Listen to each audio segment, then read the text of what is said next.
bem-vindos ao ambiente de estudos do Dermatoaula. Eu sou Gabriela Juncá e prepara, tá? Porque essa aula é extremamente importante, cai direto em tudo quanto é prova que você possa imaginar, tá? E são, respira fundo, zen, 8 partes, tá? Então, tá cansado? Assiste a próxima, volta amanhã, tá? Porque você tem que estar concentrado para essa aula. Eu vou te falar, essa aula está espetacular, fiz com muito carinho. Então, vamos lá. Dermatoses neutrofílicas, primeira parte. Bom, as dermatoses neutrofílicas são um grupo de doenças que afetam, obviamente, a pele. E elas têm uma característica em comum. Um infiltrado, primeira coisa importante, não infeccioso, de neutrófilos, na derme e ou epiderme. O que acontece, gente? Quando a gente fala em neutrófilo, a gente geralmente associa ele à infecção, tá? Só que nesse caso não, são doenças neutrofílicas inflamatórias, elas não têm um processo infeccioso subjacente diretamente relacionado à fisiopatogênese da doença. Bom, esse quadro aqui é super importante, porque a localização do infiltrado neutrofílico fala muito pra gente de qual a doença envolvida, tá? Então, esse quadro aqui vale a pena fazer aquela fotinho e botar nos favoritos, porque vocês vão, vai te ajudar na hora de responder a questão, na hora de estudar, vai ajudar na sua compreensão dessas entidades. Então, primeiro, infiltrados de localização epidérmica, somente a pustulosa subcórnea de Schnedel, tá? Na derme temos síndrome de Sweet e dermatite neutrofílica reumatoide. A dermatite neutrofílica reumatoide a gente não vai falar nessa aula, vai falar na aula de colagenoses, tá? Derme e vasos, nós temos o eritema elevatum diutinum, tá? Derme e glândulas écrinas, temos a hidradenite écrina neutrofílica. Derme e hipoderme, temos o pioderma gangrenoso e hipoderme somente a paniculite neutrofílica. Eritema elevatum diutinum, se não me engano, está na aula de vasculites e hidradenite écrina neutrofílica, eu acho que eu deixei para vocês na aula de farmacodermias, tá? Mas depois a gente fala sobre isso. Vamos então à primeira e mais famosa dermatose neutrofílica, que é a síndrome de Sweet. Bom, também conhecida como dermatose neutrofílica febril aguda. Ela é o protótipo das dermatoses neutrofílicas, ou seja, ela é o que define, né, é a base para todas essas dermatoses neutrofílicas. Quais são as principais características? As características-chave, ó, viu? Conexão, gente? Pode botar aquele tamborzinho, tarará, tá. Viu? Dessa doença. Bom, primeiro, neutrofilia. Estamos falando de uma dermatose neutrofílica. Segundo, febre. Terceiro, lesões cutâneas eritematosas e dolorosas. Quarto, infiltrado neutrofílico difuso na derme. E 5, resposta rápida e dramática. Pode colocar aí um adendo para vocês. A terapia com corticosteroide sistêmico, tá? Então, isso aqui são os principais pontos que a gente vai discutir nessa aula toda. Com relação às formas clínicas, temos a forma idiopática, também conhecida como forma clássica, a forma paraneoplásica, a forma induzida por drogas e a forma para-inflamatória. Vamos agora destrinchar cada uma delas. Primeiro, forma clássica ou idiopática. Essa forma ela corresponde a 50% dos casos de síndrome de Sweet. Ela cursa com surtos recorrentes de lesões cutâneas por vários meses ou até mesmo anos, tá? Muitas vezes, essa forma, ela tem como desencadeante uma infecção de via aérea respiratória, tá? Então, uma faringite ou uma amidalite streptocócica pode preceder essa infecção. Atenção, apesar de ser precedida por uma infecção respiratória, ela é a forma clássica, tá? Não estamos falando da forma para-inflamatória, tá bom? E a gravidez favorece o aparecimento da doença. Com relação à forma paraneoplásica, essa forma ela corresponde a 20 a 30% dos casos de síndrome de Sweet. Quais são as neoplasias mais associadas? Principalmente neoplasias hematológicas, tá? Entre elas, a mais importante, sem dúvida, é a leucemia mieloide aguda. Ela corresponde a 50% de todos os casos de síndrome de Sweet. Ou seja, colocando que corresponde a 10 a 20 a 30% dos casos, se você for colocar assim ao pé da letra, 10 a 15% de todos os casos de síndrome de Sweet são paraneoplásicos de leucemia mieloide aguda, tá bom? Então vejam a importância. Mas também pode ser paraneoplásica de neoplasia sólida, como tumores do trato geniturinário, colo e mama, tá? Nessa forma clínica, a paraneoplásica, a gente vai ter lesões cutâneas mais disseminadas e tendência à vesiculação. Calma que a gente vai ver a imagem, vai destrinchar tudo. Na forma induzida por drogas, as drogas mais importantes relacionadas são o GCSF e o GM-CSF, que são o fator estimulante de colônias de granulócitos, o GCSF, e o GM-CSF é o fator estimulador de colônias de granulócitos e macrófagos, tá? Então, esses dois remédios são os mais importantes, que são mais comumente envolvidos na forma induzida por drogas. Outras drogas envolvidas, todas essas aqui já foram descritas na literatura, tá bom? Vamos lá, forma para-inflamatória. Essa forma é associada à vacinação, colagenoses e infecções.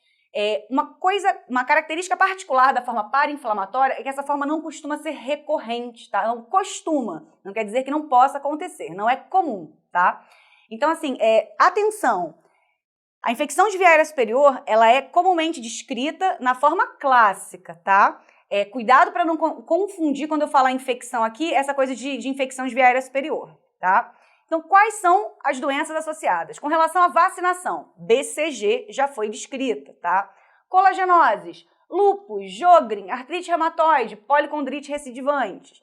Infecções, hepatite crônica ativa, citomegalovírus, HIV e micobacterioses atípicas.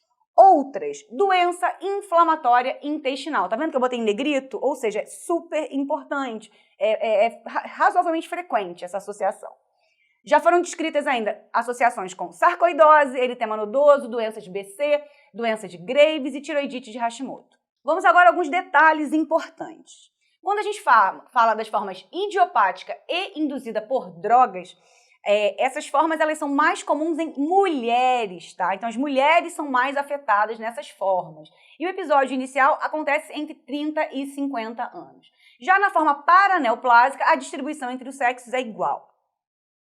Bom, 8% dos casos de síndrome de Switch ocorrem em crianças, tá? Vou te falar que eu atendo muito, já tratei muitas síndromes de Switch.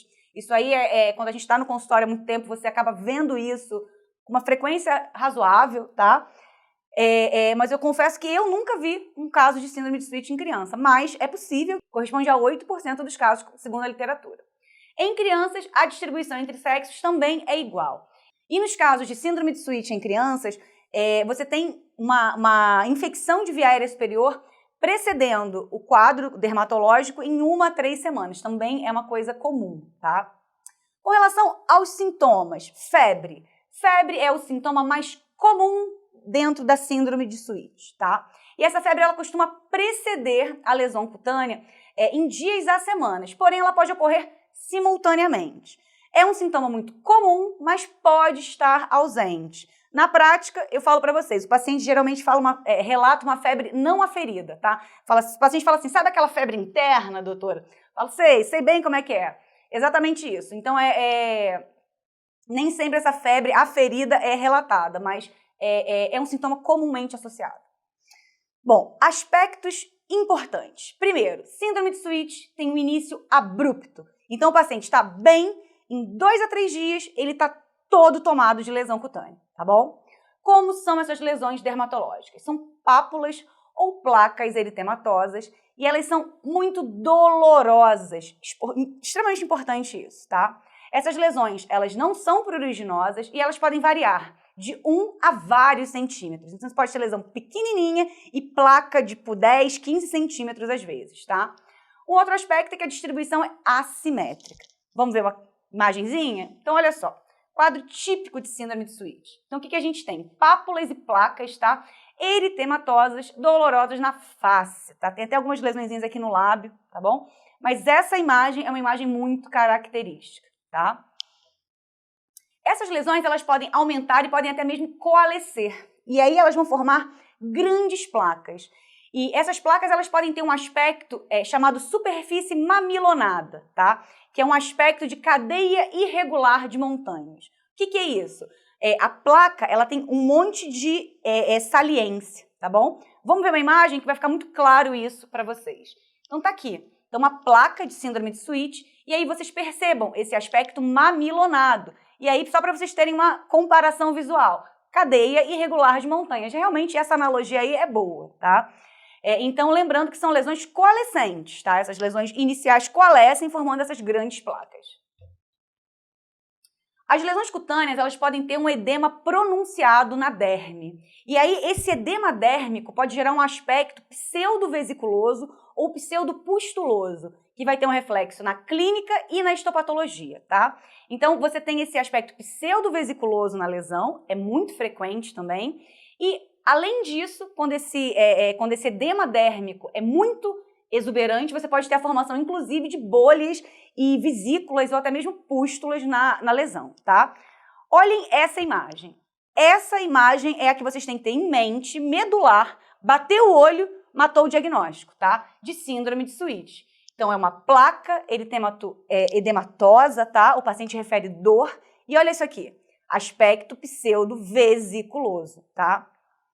Outro exemplo para vocês. Então, olhem como está muito típico. Placa eritemato infiltrada com aspecto pseudopustuloso, tá? Então, você vê que tem os pontinhos amarelados ali, tá? Então, aqui está muito característico, aqui também tem as pústulas, tá? Locais mais acometidos. Cabeça, pescoço e extremidades superiores, incluindo o dorso das mãos.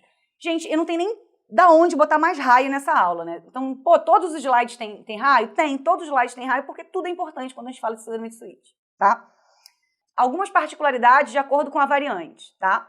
Quando você tem associações com neoplasia, quando é uma forma paraneoplásica, geralmente a distribuição é mais generalizada. Se você tem lesões vésico-bolhosas, esse aspecto é mais associado à leucemia mieloide, tá? Que síndrome de Sweet associada à doença hematológica pode ter lesão oral, uma outra particularidade, tá? Então, vamos ver um exemplo? Olha só que caso exuberante, até mesmo dramático, né? Vamos ver a imagem, então. Então, um quadro que? Vésico-bolhoso, tá? Então, a gente tem aqui lesões vésico-bolhosas disseminadas, tá bom? Quando a gente fala de dermatose neutrofílica, a gente começa a falar de uma condição, né, de um fenômeno chamado patergia. Esse fenômeno vai ser mais discutido nas próximas doenças, mas na síndrome de Sweet ele também pode estar presente. O que é a patergia? Então, a patergia é um fenômeno que, após um estímulo dérmico, que pode ser um estímulo produzido dentro de um consultório, como uma injeção intradérmica com soro, tá, ou com água, ou então um trauma corriqueiro. Então, esse estímulo traumático induzido ou ocorrido espontaneamente na vida do paciente pode iniciar uma lesão cutânea de síndrome de Sweet, tá? Existe ainda uma forma subcutânea, e essa forma subcutânea é muito parecida com o eritema nodoso. Ela vai cursar com nódulos subcutâneos, dolorosos, eritematosos nas extremidades. Ou seja, isso aqui é igual eritema nodoso. A gente só vai conseguir diferenciar mesmo no histopatológico.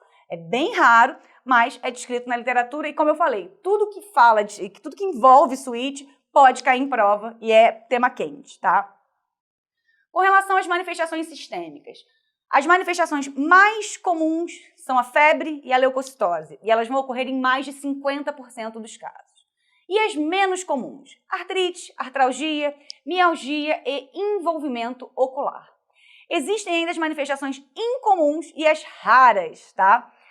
Quais são as incomuns? Alveolite neutrofílica, osteomielite estereofocal, que é a síndrome SAFO, e envolvimento renal. Percebam que tudo que eu estou falando aqui tem neutrófilo envolvido. Então, alveolite neutrofílica, osteomielite estéreo, porque também é infiltração neutrofílica, tá? Já com relação às manifestações muito raras descritas, miosite aguda, hepatite, pancreatite, envolvimento gastrointestinal, meningite asséptica e encefalite.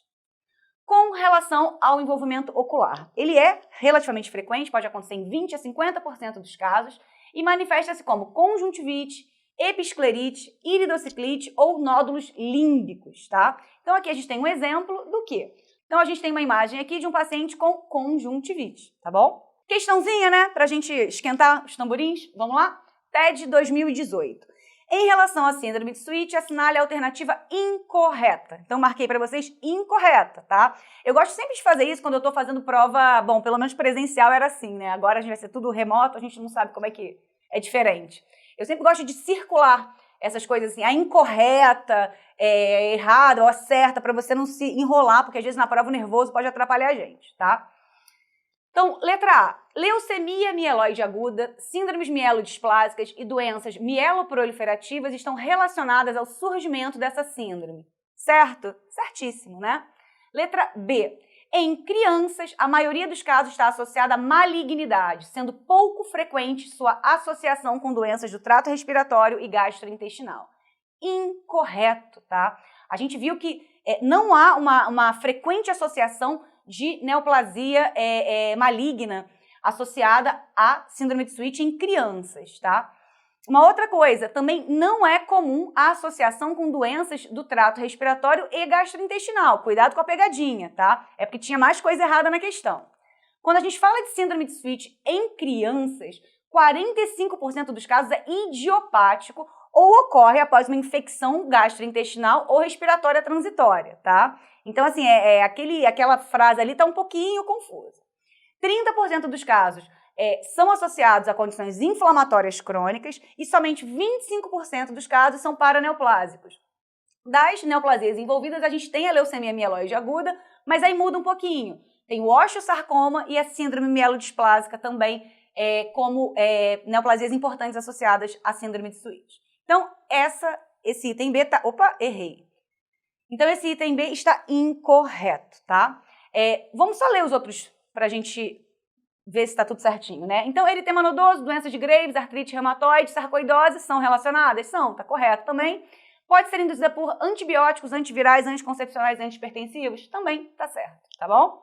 Vamos ler o item C e D só para a gente fixar, então, esse conteúdo. Letra C, eritema nodoso, doenças de Graves, artrite reumatoide, sarcoidose são relacionadas a essa síndrome. Vamos voltar àquele slide da para-inflamatória. E aí, vamos olhar aqui, tá? Isso aqui, vocês já viram esse slide, são as causas de síndrome Switch para-inflamatória. O que a gente tem aqui? Então, artrite reumatoide, sarcoidose, eritema nodoso, doenças de Graves, estão todos aqui. Então, esse item C está correto, tá? E letra D, vamos lá. Pode ser induzida por antibiótico, antiviral, anticoncepcional e antihipertensivo? Vamos voltar ao slide da induzida por drogas. E aí, o que tem aqui? Antihipertensivo, furosemida, hidralazina, tá? Antibiótico, minociclina, Bactrim, anticoncepcional tá ali, e antiviral tá aqui, ó, interferon alfa-pegilado, tá bom? Então, também vimos que o item D está correto. Aí agora ficou fácil responder as questões, né, gente? Vamos lá. Passando agora para os critérios diagnósticos da síndrome de Switch. Diferente das dermatoses eosinofílicas, as dermatoses neutrofílicas, elas têm critérios, tá, bem estabelecidos, que ajudam a gente a fechar o diagnóstico. Na síndrome de Switch, a gente tem critérios maiores e critérios menores.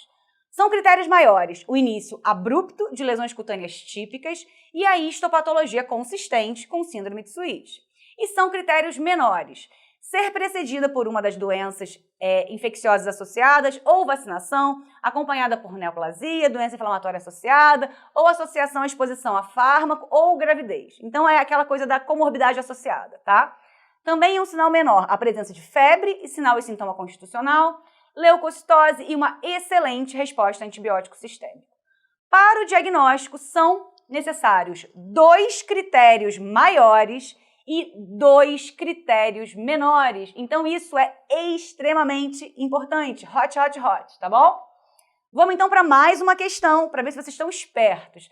TED 2019. Então, vejam, TED 2019, TED 2018, tem TED 2020, todo ano cai síndrome de Switch, tá? Quando cair na prova, vocês vão lembrar de mim e falar assim, Gabi, ó, te amo, tá bom? Vamos lá, analise as sentenças a seguir sobre a síndrome de Switch. Vamos analisar, então, individualmente esses itens e depois a gente vai ver as opções, tá? Então, botei aqui aumentado para vocês conseguirem ler melhor. Primeira afirmativa. Lesões papulonodulares, pseudovesiculosas, placas anulares, bolhas ou úlceras são possíveis manifestações clínicas? Certo, ok. A gente viu que isso pode acontecer. Item 2. Lesões oculares como conjuntivite, episclerite e iridociclite são frequentemente associadas a malignidades? Opa, negativo. A gente viu que as manifestações oculares podem acontecer, mas não é frequentemente associada a malignidade. Quando a gente fala de manifestação ocular, elas são comuns na síndrome de Switch. Na forma clássica, você tem uma incidência variável, Porém, nas formas associadas à malignidade e nas formas associadas a drogas, as manifestações oculares são incomuns, tá? Então, fiquem espertos. Então, o item 2 está incorreto. Item 3. Podem ocorrer lesões extracutâneas com comprometimento articular, pulmonar, neurológico, cardíaco, hepático, renal, ósseo e pancreático? Sim, a gente viu que pode acontecer isso tudo aí, apesar de não ser muito frequente. Então, tá certa essa afirmativa. Afirmativa 4. São suficientes para o diagnóstico os achados de pápulas e placas eritematosas dolorosas, febre e rápida resposta a corticoides? Não. Não é suficiente para o diagnóstico. São necessários para o diagnóstico 2 critérios maiores e 2 critérios menores, tá? Ou seja, não está correta.